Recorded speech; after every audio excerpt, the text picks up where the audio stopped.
ஆன்மீக சொந்தங்கள் அனைவருக்கும் வணக்கங்க. இன்றைக்கி நம்மளுடைய சேனலில் என்ன மாதிரியான விஷயங்கள் எல்லாம் பார்த்து தெரிஞ்சுக்க போகிறோம் அப்படின்னு பார்த்தீங்கன்னா, சிம்ம ராசியை சேர்ந்தவங்களுக்கு இந்த மே மாதம் 19ஆம் தேதிக்கு பிறகு சில பல விஷயங்கள்லாம் அவங்க வாழ்க்கையில் நடக்க போகுது. அந்த விஷயங்கள்லாம் என்ன, மேலும் நீங்கள் இந்த காலகட்டத்தில் என்ன மாதிரியான விஷயத்தில் கவனமாக இருக்கணும், என்னென்ன விஷயங்கள்லாம் பண்ணணும் அப்படிங்கிறத பற்றி தான் நான் இன்றைக்கி இந்த பதிவின் மூலியமாக முழுசாக அவங்கக்கிட்ட சொல்ல போகிறேன்.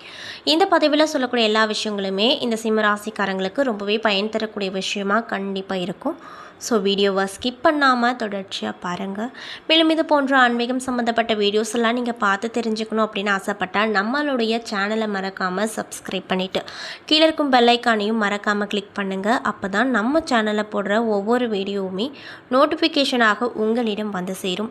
மேலும் உங்களுடைய ராசி அதிபதியாக இருக்கக்கூடிய சூரிய பகவானை ரொம்ப பிடிக்கும்னா அந்த வீடியோக்கு ஒரு லைக் பண்ணிவிட்டு நம்மளுடைய கமெண்ட் பாக்ஸில் சூரிய பகவானுக்கு போற்றி அப்படின்னு சொல்லி மறக்காமல் பதிவிடுங்க. இந்த சமயத்தில் நீங்கள் உங்கள் ராசி அதிபதியை நினைத்து இப்படி ஒரு விஷயம் பண்ணும்போது கண்டிப்பாக நீங்கள் என்ன விஷயம்லாம் நடக்கணும்னு நினைத்தீங்களோ அந்த விஷயங்கள் அனைத்தையுமே நிச்சயமாக அவர் நடத்தி கொடுப்பாரு. ஸோ நம்பிக்கையோடு இந்த ஒரு விஷயத்தை பண்ணி பாருங்கள். ஸோ இப்போ வாங்க நம்ம வீடியோக்குள்ளே போய் முழுசாக பார்க்கலாம். உங்கள் ராசியின் அதிபதி ராஜ கிரகமாகிய சூரியன் அப்படிங்கிறதுனால ராஜபோகத்தோடு இந்த சிம்ம ராசி என்பவர்கள் வாழக்கூடிய விருப்பம் உடையவங்களாக இருப்பாங்க. நீங்கள் ஒரு முடிவை எடுத்து விட்டீங்க அப்படின்னா எந்த காரணத்தை கொண்டும் அதை மாற்றிக்கொள்வது என்பது உங்கள் அதிகாரத்திலே இல்லை அப்படின்னு சொல்லலாம். சிந்தனை, சொல், செயல் என்று அனைத்திலுமே வேகம் காட்டுவீங்க. நீங்கள் அற்புதமான பலன்களையும் உடனே எதிர்பார்ப்பீங்க. பின்னால் இருந்து குறை கூறுவது, உடன் இருந்தே துரோகம் செய்வது உங்களுக்கு பிடிக்காத ஒரு விஷயமா இருக்கும். உணவு விஷயத்தை பொறுத்த வரைக்கும் சூடாகவும் சுவையாகவும் இருக்க வேண்டும் அப்படின்னு எதிர்பார்ப்பீங்க. மேலும் இந்த ராசியில் 2வது இடமான தன குடும்ப வாக்கு ஸ்தானத்திற்கு அதிபதியாக புதன் வருவதால் பணத்துக்கு எந்த குறைவும் உங்களுக்கு ஏற்படாது. ஆனாலும் கையில் தங்காதபடி செலவுகள் தொடர்ந்து கொண்டே இருக்கும். புதன் பேச்சுக்கு அதிபதி அப்படிங்கிறதுனால யோசித்து அந்த கணமே பளிச்சென்று பேசுவீங்க.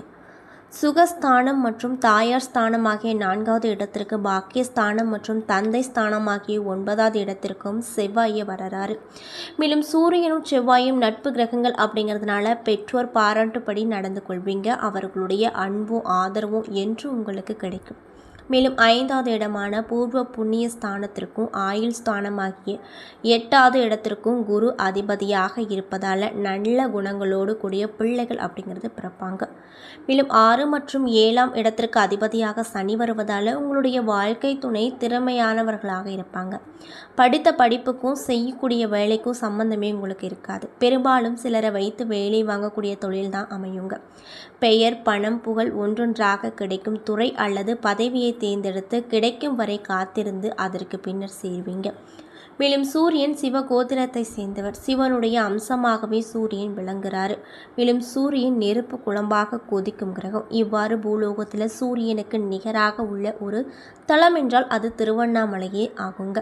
மேலும் கொழுந்து விட்ட அக்னியானது கருணையின் பொருட்டு இங்கு இமய மலையாக குவிந்துள்ளது.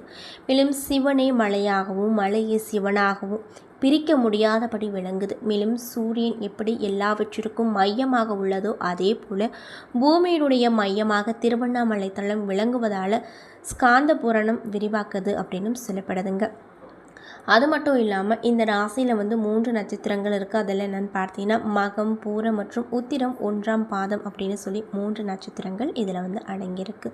மேலும் ஏற்றம், ஏமாற்றம் என்று மாறுபட்ட நிலையை நீங்கள் கடந்து எப்பொழுதுமே முன்னேற்றம் என்று உயர அந்த உயரமான திருவண்ணாமலையும் அருணாச்சலேஸ்வரரையும் வணங்கி வாருங்க. உங்கள் எதிர்காலம் சிறப்பாக வழி பிறக்கும் அப்படின்னு சொல்லப்படுதுங்க. என்ன நண்பர்களே, இந்த பதிவின் மூலியமாக சிம்ம ராசி அன்பர்களுடைய குணங்கள் எப்படி இருக்கும் அப்படிங்கிறத பற்றி நான் இந்த பதிவில் சொல்லியிருப்பேன். ஸோ இந்த பதிவை சிம்ம ராசிக்காரங்க பார்த்துட்ருக்கீங்க அப்படின்னா நான் சொன்ன விஷயம்லாம் உங்களுக்கு மேட்சாக இருந்துச்சு அப்படின்னா நம்மளுடைய கமெண்ட் பாக்ஸில் எஸ் அப்படின்னு சொல்லி மறக்காமல் பதிவிடுங்க. அரசனை போல கோலாச்சம் ஆற்றலை மிக்க சூரிய பகவானை ராசியாதிபதியாக பெற்றிருக்கக்கூடிய ராசி என்பர்கள் தான் சிம்ம ராசி என்பர்கள். மேலும் உங்களுடைய ராசினான இந்த காலகட்டத்தில் 9 மற்றும் 10ஆம் வீட்டில் அமராறு. இதனால் நீண்ட நாட்களாக தொல்லை கொடுத்து வந்த நோய் அகலும். பொருளாதார தட்டுப்பாடு குறைந்து பண வரவு அதிகரிக்கும். கடுமையான அலைச்சலுக்கு பிறகு காரியம் கைகூடி வருங்க. சந்திர பகவானுடைய சஞ்சரங்கள் கூட சாதகமான பலன் கொடுக்கும். விவசாய தொழிலில் அதிக ஈடுபாடு காட்டுவீங்க. மேலும் வழக்குகளில் உங்களுக்கு சாதகமான திருப்பங்கள் அப்படிங்கிறது கண்டிப்பாக கிடைக்கும். மேலும் செவ்வாய் பகவான் இந்த காலகட்டத்தில் உங்களுடைய ராசிக்கு 12வது வீட்டில் அமர்றாரு. இதனால் மகளுக்காக வீட்டு மனை வாங்க பரிசளிப்பீங்க.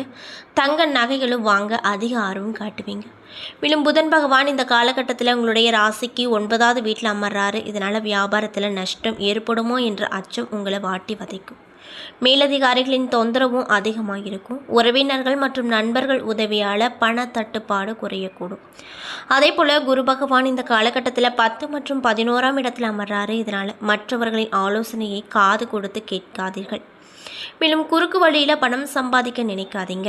அதே போல் சுக்கிர பகவான் இந்த காலகட்டத்தில் உங்களுடைய ராசிக்கு 8வது இடத்துல அமர்றாரு. இதனால் உங்கள் செல்வாக்கு அதிகரிக்க சமுதாய சேவைகளை செய்வீங்க.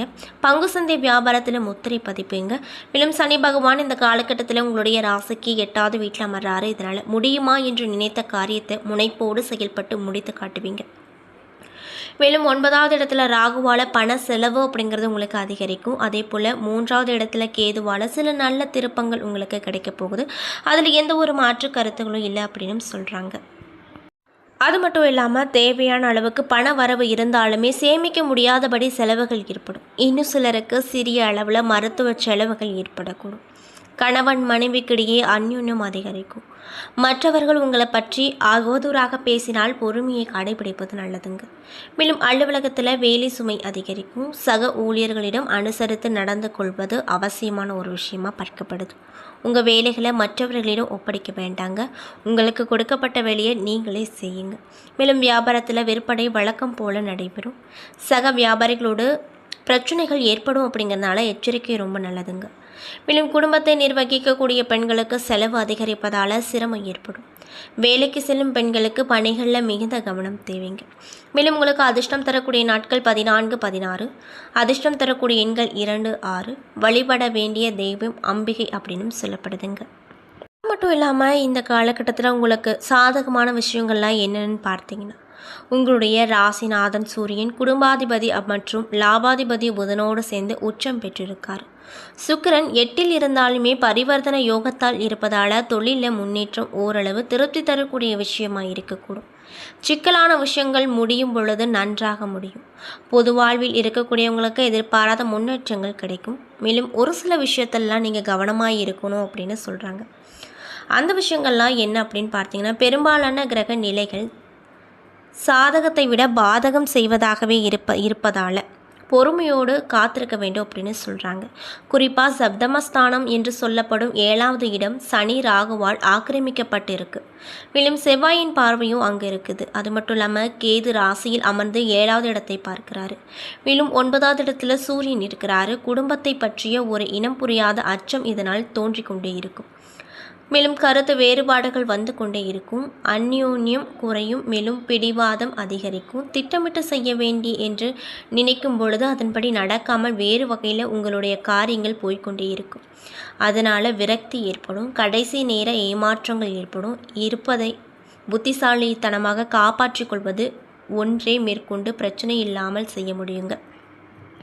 அதே போல் நீங்கள் என்ன மாதிரியான விஷயத்தை பரிகாரமாக செய்யணும்னு பார்த்தீங்கன்னா, சனி மற்றும் ராகு அஷ்டம சேர்க்கை இருப்பதால் சனிக்கிழமை அன்று அனுமான் கோவிலுக்கு வெள்ளிக்கிழமை அல்லது ஞாயிற்றுக்கிழமையில் துர்க்கையம்மன் கோவிலுக்கு விளக்கேற்றி பாருங்க. கண்டிப்பாக உங்களுடைய துன்பங்கள் அனைத்தும் குறையும் அப்படின்னு சொல்கிறாங்க. என்ன நண்பர்களே, இந்த பதிவின் மூலியமாக சிம்ம ராசியை சேர்ந்தவங்களுக்கு இந்த மே மாதம் 19ஆம் தேதிக்கு பிறகு என்னென்ன விதமான சிறப்பான நிகழ்வுகள்லாம் உங்கள் வாழ்க்கையில் நடக்க போகுது அப்படிங்கிறத பற்றி தெளிவாகவும் விரிவாகவும் நான் இந்த பதிவின் மூலியமாக உங்ககிட்ட சொல்லியிருப்பேன். இந்த பதிவில் சொல்லியிருக்கக்கூடிய எல்லா விஷயங்களுமே உங்களுக்கு பயன் தரக்கூடிய விஷயமா நிச்சயமாக அமைஞ்சிருக்கும். ஸோ வீடியோ பிடிச்சிருந்தால் லைக் பண்ணுங்கள், ஷேர் பண்ணுங்கள். அது மட்டும் இல்லாமல் இது போன்ற ஆன்மீகம் சம்மந்தப்பட்ட வீடியோஸ் எல்லாம் நீங்கள் முழுசாக பார்க்கணுன்னு நினச்சா நம்ம சேனலை மறக்காமல் சப்ஸ்கிரைப் பண்ணிவிட்டு கீழே இருக்கும் பெல் ஐக்கானையும் மறக்காமல் கிளிக் பண்ணுங்கள். அப்போ தான் நம்ம சேனலில் போடுற ஒவ்வொரு வீடியோவுமே நோட்டிஃபிகேஷனாக உங்களிடம் வந்து சேரும். மேலும் உங்களுடைய ராசி அதிபதியாக இருக்கக்கூடிய சூரிய பகவானை ரொம்ப பிடிக்கும்னா அந்த வீடியோக்கு ஒரு லைக் பண்ணிவிட்டு நம்மளுடைய கமெண்ட் பாக்ஸில் சூரிய பகவானுக்கு போற்றி அப்படின்னு சொல்லிட்டு மறக்காமல் பதிவிடுங்க. நன்றி.